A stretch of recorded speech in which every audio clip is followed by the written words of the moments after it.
Erokamano nyakwara Ramogi kumedo kete Ramogi TV od bura mar Senate nyoluto mbulu mathicho ka apis Rigathi Gachagua.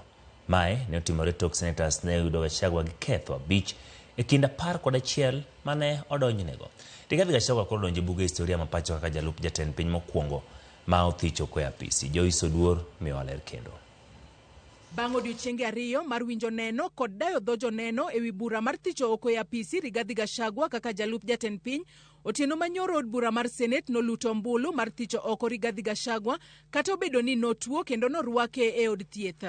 Senators noluto mbulu ewi ketho ka ketho e kind ketho 11 mane omakne Gachagua, kama gikone ne giyudo Gachagua gi ketho abich, gino mane omiyo othiche oko e apisi kaka jalup jatend piny. Pursuant to Article 145(7) and 151(b) and 2 of the Constitution, and Standing Order 78(8) of the Senate has resolved to remove from office by impeachment His Excellency Rigathi Gachagua, AGH, the Deputy President of the Republic of Kenya. Accordingly, His Excellency Rigathi Gachagua, AGH, ceases to hold office. Ekinde luto mbulu, Senators 54 ne osiro ketho mokwongo mamulo wach dhi ataro kod pen chike abich mag katiba mapachoka ka Senators 13 to ne okwedo ketho no. Kanyo, Gachagua noyud gi ketho mar yango ni piny Kenya chalo kaka kambi ma kila ja Kenya nigi shares, gino mowach ni nyalo nyayo akweda mag dhoudi, ahinya to dhoudi mane ok osiro lwedo sirikal mar Kenya Kwanza kod jatend piny William Ruto e yiero mokadho. Now the result of the division is as follows. Charge number 1, ayes 54, nays 13, abstention 0. So the high ayes have it. Gachagua bende oyud kod ketho mar temo thiro tij jong'ad bura e doho mapachoka tok kane obwogo ngima jang'ad bura Esther Maina, seyo bad migawo mar obila mang'weyo maling'ling e pachoka NIS, kama ne owacho ni jatend NIS Nordin Haji ok notimo tije e gayo ng'anyo mag rowere mag Gen Z. Senators bende oyudo Gachagua gi ketho mar kelo pogruok mag dhoudi e pachoka, ma en ataro mar chike manitiere ka duol mochung' ne riwo wi oganda kanyachiel kod ketho mar bedo gi tim maracha.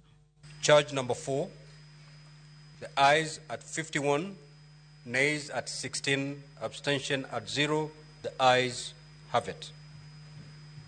Charge number 5, ayes 49, nays 16, abstention 2, so the ayes have it.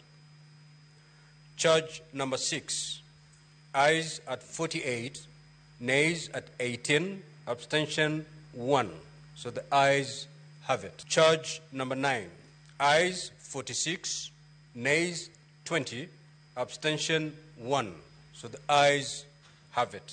Kata kamano, Senators ne owito oko ketho moko auchiel mane omakne Gachagua kaluwore ni ne gionge neno motegno. Senators ne ok oyudo Gachagua gi ketho mar kwedo e lela kata koso nyiso luor ne jatend piny, thiro sirikal mar loch gwenge kod thiro uchumi mapachoka.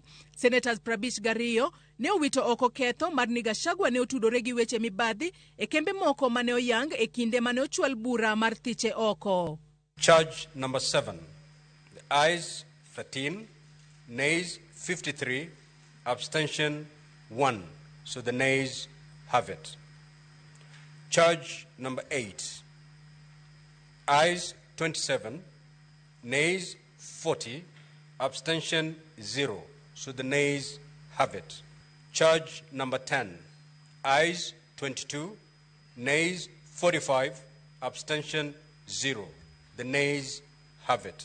Kato bedo ni jatatije mar Kemsa kod duol makedo kod mibadhi e pachoka EACC ne ochwalo neno ewi kembe mag yawuot Gachagua, Senators 42 ne oluto mbulu mar kwedo ketho no, kendo kanyo Gachagua ne ok oyud kod ketho mora mora.